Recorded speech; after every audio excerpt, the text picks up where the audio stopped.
নবী করিম সাল্লাল্লাহু আলাইহি সাল্লাম তার ইসলাম প্রচার বয়সে তায়েফ শহরে যে আঘাত তিনি পেয়েছিলেন, তাকে এত আঘাত করা হয়েছিল, তার শরীর থেকে যেভাবে রক্ত ঝরেছিল, তার রক্ত যখন বেয়ে বেয়ে পড়ছিল পায়ের মধ্যে, তার জুতা মোবারক একবারে জমাট বেঁধে গিয়েছিল, জুতা খুলতে পারছিল না।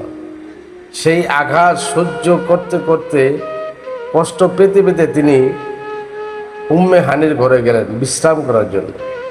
যখন তিনি বিশ্রাম করতে লাগলেন, আল্লাহ পাক সমস্ত ফেরেশতাদেরকে বললেন যে তোমরা জান্নাতুল ফেরদাউস থেকে ফুল এনে আমার দোস্তের চলার পথটা সাজিয়ে দাও। জিবরাইলকে পাঠালেন নবী করিম সাল্লাল্লাহু আলাইহি সাল্লামের কাছে মেরাজের দাওয়াত পৌঁছানোর জন্য। ফতুল্লার আবুল সরকার এই উপলক্ষে গানটা লিখেছিলেন। শোনেন গানটা।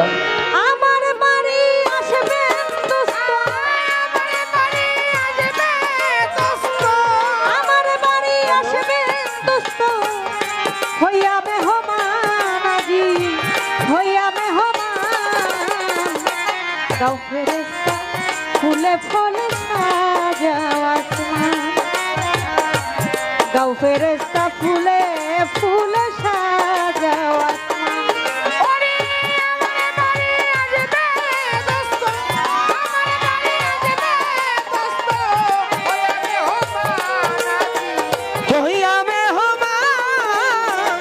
যাও ফেরেশতা ফুলে ফুলে সাজাও আসমান, যাও ফেরেশতা ফুলে ফুলে সাজাও আসমান।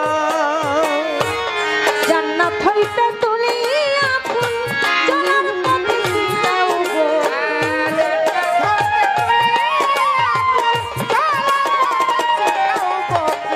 জান্নাত হইতে তুলিয়া ফুল চলার পথে দাও গো ফুল।